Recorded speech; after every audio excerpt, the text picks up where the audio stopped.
Nouvelle édition d'information sur la télévision Labari, tout de suite le sommaire.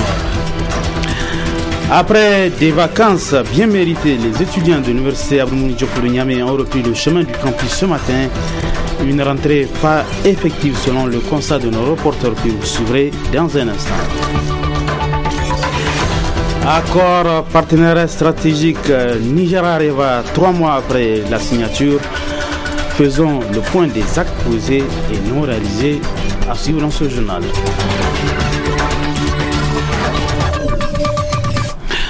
Mesdames, Messieurs, bonsoir et bienvenue à cette édition d'information. Le coordonnateur d'EHPAD Niger était ce matin devant le procureur après 24 heures de garde à vue à la police judiciaire. Une interpellation qui fait suite à une interview accordée par Sidi Koumoussa à un organe privé de la place sur l'affaire des bébés importés du Nigeria. Le récit avec nos reporters Adam Soumana et Sabdoumi.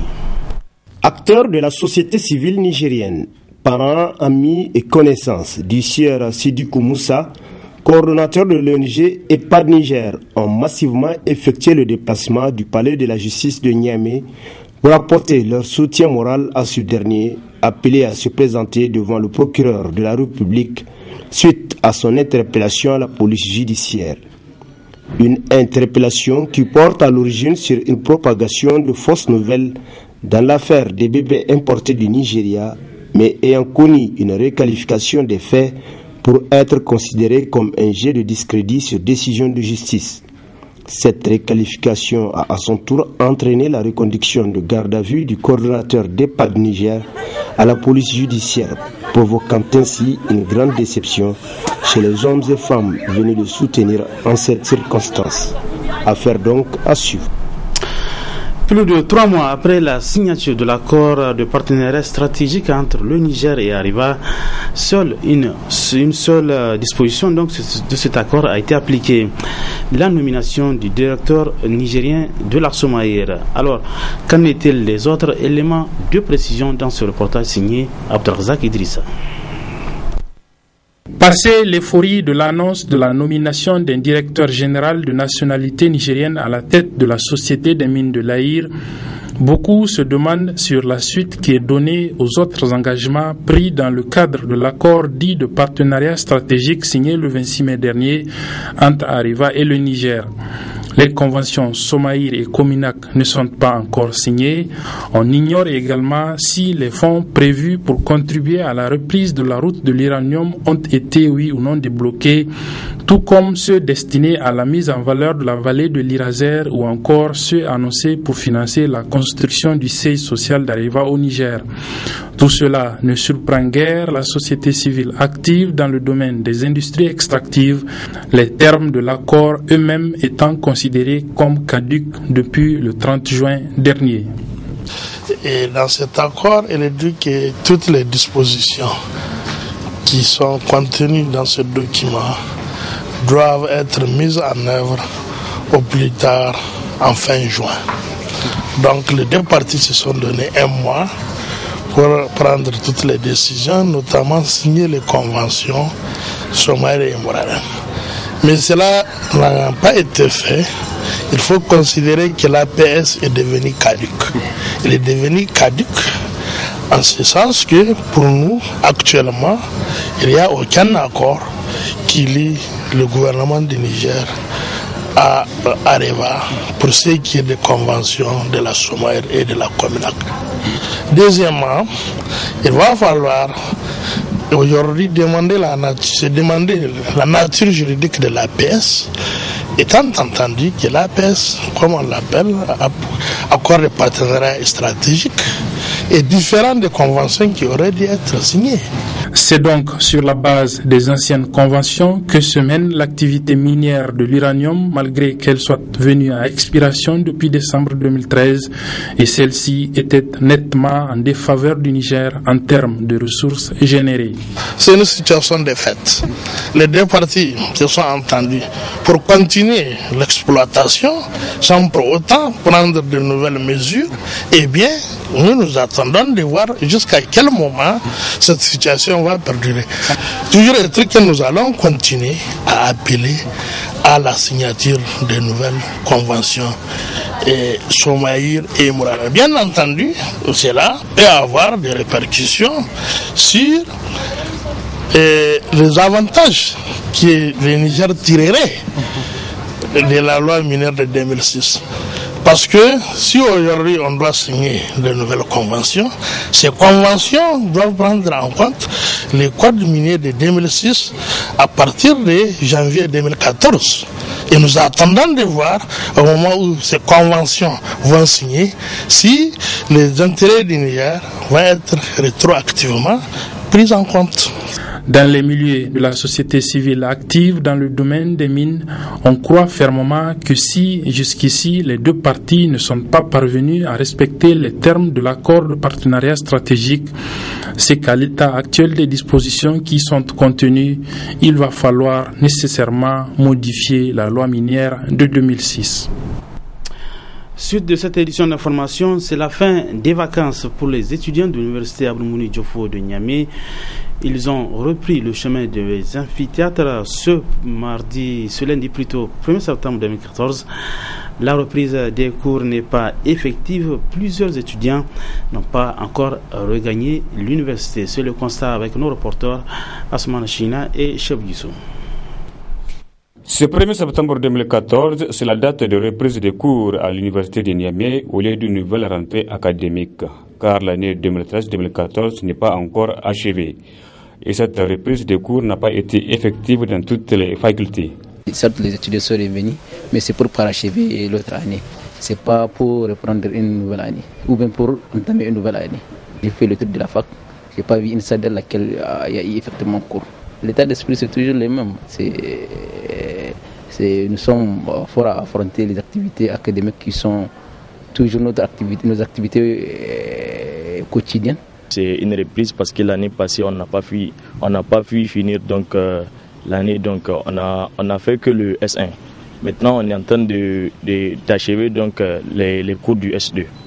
Pour les étudiants, les conditions ne sont pas encore réunies pour une meilleure reprise des cours. On ne peut pas dire que toutes les conditions sont réunies parce que vous avez bien constaté l'absence des autres étudiants, par exemple nos camarades. Donc, c'est dit au fait que les bus ne sont pas opérationnels jusqu'à présent.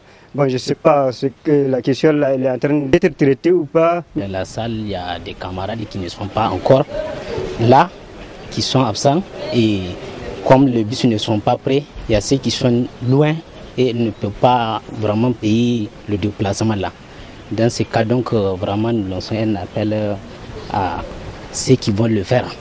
Donc, de vouloir bien faire ça parce que vraiment, les gens là, ceux qui ne sont pas là, pour qu'ils puissent eux aussi vraiment profiter de cet temps-là. Comme nous sommes en retard, maintenant, on a repris depuis ce jour-là pour pouvoir un peu avancer. Les étudiants ne sont pas venus en norme suffisante. Tout ça est dû à plusieurs facteurs. Les bus ne sont pas disponibles. Donc cela empêche vraiment les étudiants de venir jusqu'à la cité. Donc on est venu aussi, on a constaté aussi l'environnement. C'est pas trop ça. Vraiment, on tire un appel au gouvernement pour qu'ils viennent vraiment assainir ou améliorer le cadre de vie. Ça là, ça permet tout ça aussi, les études aussi dans les conditions vraiment paisibles pour empêcher plusieurs maux. Puisque maintenant, nous constatons plusieurs maladies, tout ça est dû à la saleté. Donc aussi, je tire un appel aussi aux camarades de venir suffisamment, que les cours ont repris aujourd'hui. Il ne sert à rien de rester à la maison. Les restaurants ne sont pas ouverts, tout ça aussi c'est un problème. Car celui qui a faim n'est pas un homme libre. Si on n'a pas mangé, on ne peut pas étudier. Donc tout ça, là, il doit veiller à ça pour que ça puisse travailler vraiment dans un délai très, très bref. La prise en compte de toutes ces préoccupations par les autorités permettra de trouver une stabilité dans le déroulement des cours à l'université de Niamey. Toute autre chose à présent dans ce journal de nos jours, nombreux sont les couples qui font face à des problèmes conjugaux liés à leur intimité. Ces problèmes sont généralement dus au comportement de l'un ou de l'autre conjoint, avec souvent des conséquences fâcheuses sur la vie d'un couple. Pour mieux cerner les contours de la question, suivons les explications du docteur Ilyasu Idi Mensara que je propose de suivre. Cela est lié aux deux partenaires. Parce que les partenaires, quand ils viennent, ils s'accusent. Mais à l'examen, parfois, on se rend compte que chacun a sa part de responsabilité. Et il y a un certain nombre de facteurs qui sont à la base. Quand vous prenez par exemple les hommes, et il y a des hommes, la nuit, quand ils viennent, ils ne prennent pas le temps de préparer psychologiquement les femmes, et elles partent comme ça. Alors que le corps de la femme, vous savez, c'est un corps qui est très sensible. Elle a besoin, en tout cas, d'avoir aussi l'excitation pour lui permettre de se lubrifier. Et quand l'homme pénètre comme ça, elle a des difficultés. Non seulement elle a des douleurs que nous appelons dyspareunie, et c'est ce qui fait qu'au finish, elle se retrouve avec des lésions, avec des micro-traumatismes, de telle sorte que avec le temps, elle est même un peu découragée, elle n'a plus envie d'aller chaque jour, ou en tout cas de façon régulière, à sa femme. Et sur le plan psychologique, et vraiment, ça a des répercussions sur la relation du couple. Et quand vous prenez de l'autre côté, chez la femme, parfois c'est un problème d'hygiène que les femmes négligent. Une femme peut porter un sous-vêtement, par exemple des slips, ou en tout cas d'autres choses qu'elle met, des accoutrements, et qu'elle peut garder pendant plus de 24 heures. Or, c'est un endroit, vous savez, l'appareil génital de la femme est protégé par ce que nous appelons le bacille de Döderlein. Et quand il y a un problème d'hygiène, elle peut devenir pathogène et infecter la femme. Et la femme va se retrouver avec des taches blanches, parfois avec des démangeaisons, elle peut développer des mycoses. Et la nuit, quand elle a des relations intimes avec son mari, après, elle a des lésions de grattage. Et parfois, elle voit des taches. Est-ce que vous voyez? Et elle, pendant les relations intimes, elle a la douleur au moment de la pénétration. Elle a envie qu'ils finissent très vite. Et donc, vous voyez, ça n'améliore pas la vie du couple. Et c'est à la base d'un certain nombre de problèmes que nous avons eu à détecter ces genres de... Et c'est un problème qui est récurrent, c'est un problème qui est important. On a beaucoup de cas qui viennent dans ce genre de cas. Après explication, les gens comprennent. Et vraiment, ça peut entacher même la relation du couple. Le couple doit avoir le courage de venir se faire traiter à deux. S'il présente des mycoses, on traite les mycoses. Si c'est un problème d'incompréhension et il pénètre comme ça, on lui explique, voilà, et l'avantage de caresser la femme pour qu'elle puisse être lubrifiée. Si c'est quelqu'un qui utilise des accoutrements pendant 24 heures ou plus de 48 heures, on lui explique d'ailleurs tout ce qu'elle a comme slip là, elle doit les changer pour au moins aller sur une nouvelle vase. Et il y a des trucs gynécologiques qu'on prescrit pour lui permettre de faire face à toutes les pertes blanches, à tout, et en tout cas s'il y a une infection gynécologique, et ça va améliorer la relation du couple.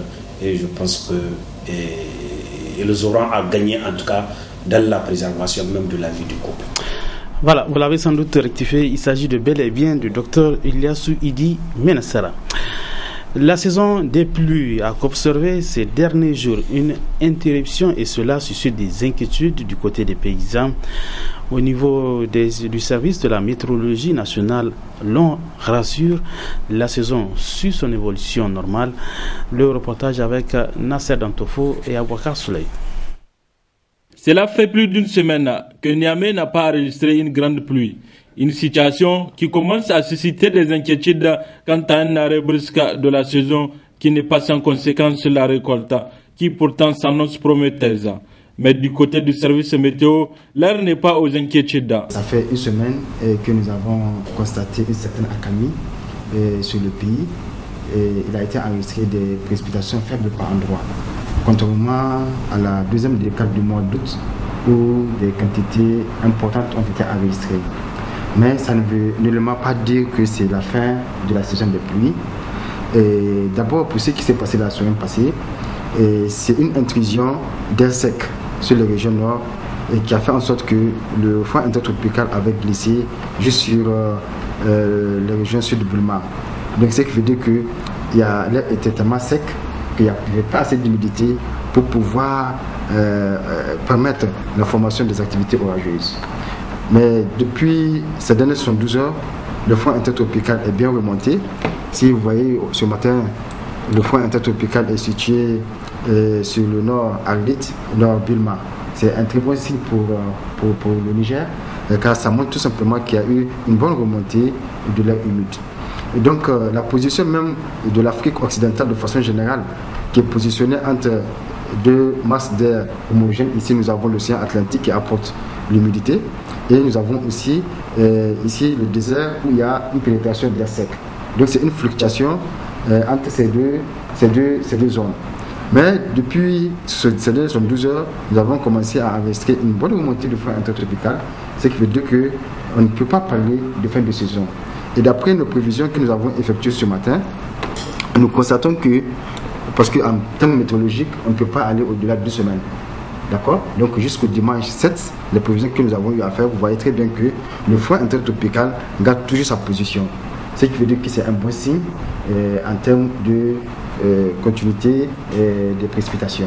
Nous regorgeons d'espoir parce que rien que ce que nous avons cette semaine, il y a des activités prévues orageuses que nous prévoyons en fonction de notre bulletin de semaine et sur la bande sud du pays, plus particulièrement sur l'est des régions de Difa, Zender et y compris le centre du pays. Donc je pense que c'est un bon signe. Et d'après les quantités de pluie que nous avons enregistrées sur l'Aïe, il y a eu des écoulements, plus particulièrement au niveau du Kori du Téloal. Donc je pense que c'est un bon signe et qu'il y a eu assez de précipitations, même si ça s'avère que la pluie s'arrête au courant de la première semaine de septembre. Il n'y a pas d'inquiétude à se faire. Le sol est assez humide et je pense très bien que les cultures sont presque à maturité et cette humidité le permettra quand même de supporter jusqu'à la récolte. Notons que l'appréciation qualitative des quantités de pluie cumulées depuis l'installation de la saison des pluies laisse croire une bonne récolte d'ici la fin de la deuxième décade du mois de septembre. Et puis la suite de notre série de reportages sur les impacts environnementaux de l'exploitation de l'uranium dans le département d'Arlit. Aujourd'hui, nous vous proposons le cas des déchets industriels sortis des usines du traitement de l'uranium. Le reportage est signé Asman China sur des images de Sadoum.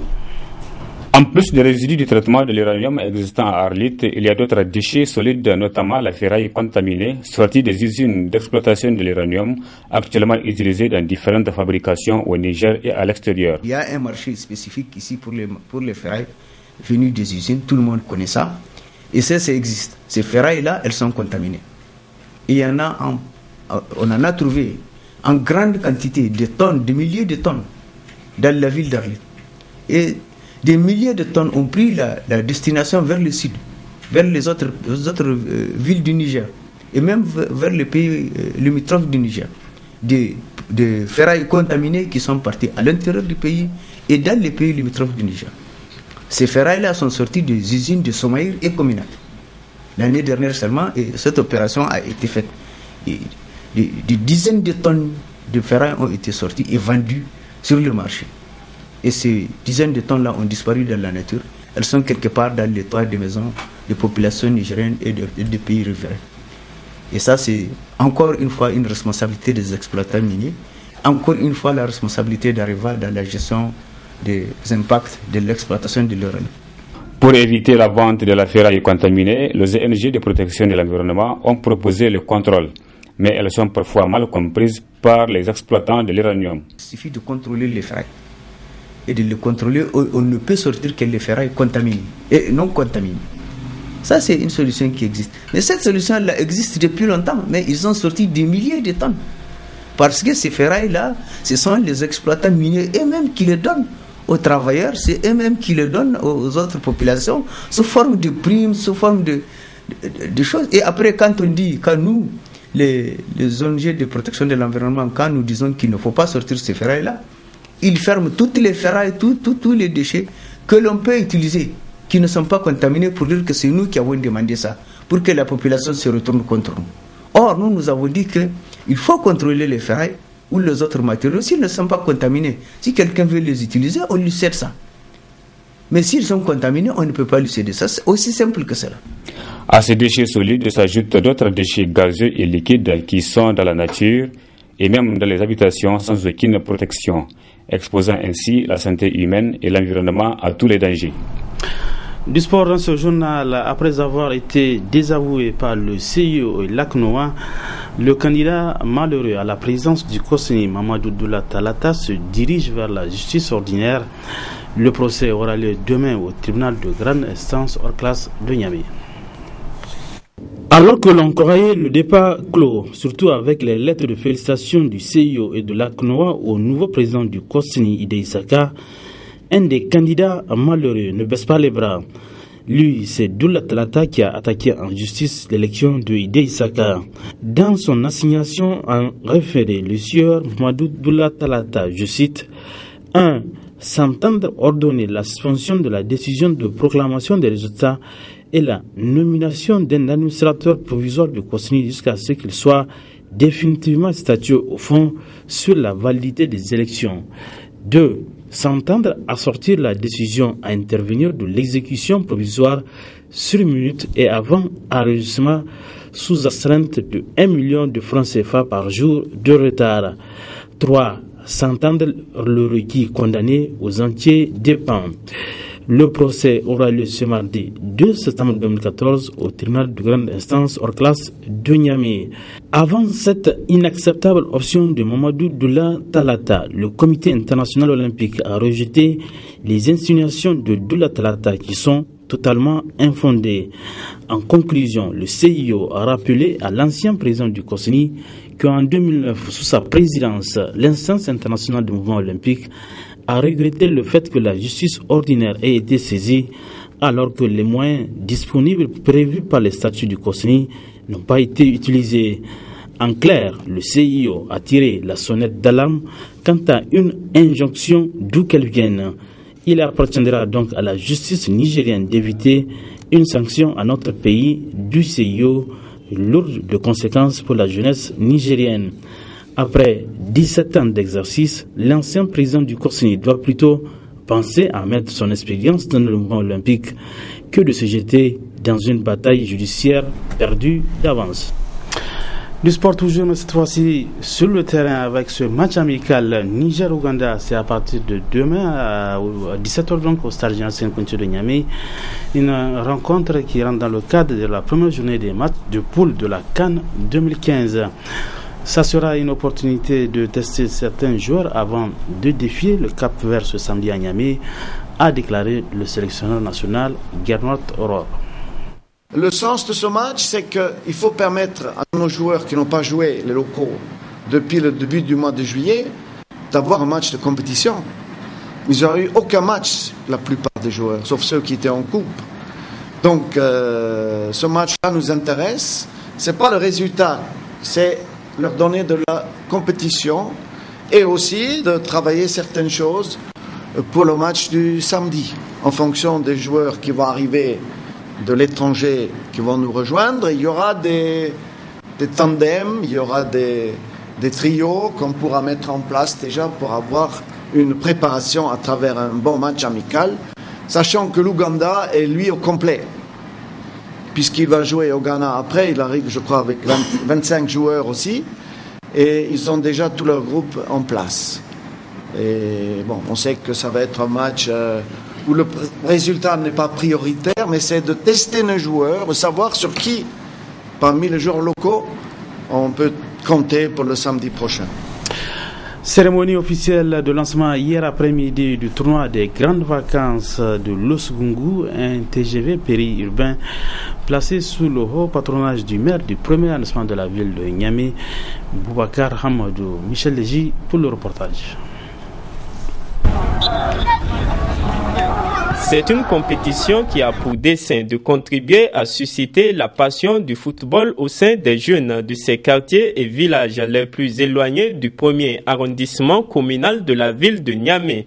Principal événement de notre calendrier sportif, ce TGV, loin d'être seulement un temps récréatif et de loisirs, est une véritable opportunité offerte aux jeunes des différents villages de fraterniser et de développer un sentiment d'appartenance à une même collectivité. Je crois pouvoir dire que ce TGV répond à l'attente de tous, comme l'atteste cette affluence du public venu apporter son soutien affectif aux équipes en compétition. Un tournoi de fraternité qui est placé sous le signe de l'esprit sportif. Dans notre stratégie, l'objectif c'est d'avoir une équipe de première division d'ici 5 ans. Donc dans cet élan, nous avons initié un certain nombre de compétitions, dont le présent tournoi que nous avons réservé exclusivement au village rattaché à notre arrondissement depuis 2003. Donc c'était des villages qui dépendaient de Kolo et depuis 2003 ils sont rattachés à notre arrondissement communal. Cette 3e édition du TGV périurbain prendra fin le dimanche 7 septembre prochain sur le terrain du CEG Losugungu. C'est par cette note sportive que prend fin cette édition d'information. Merci à vous de l'avoir suivi. Restez toujours en compagnie des programmes de la télévision Labari. Bonsoir.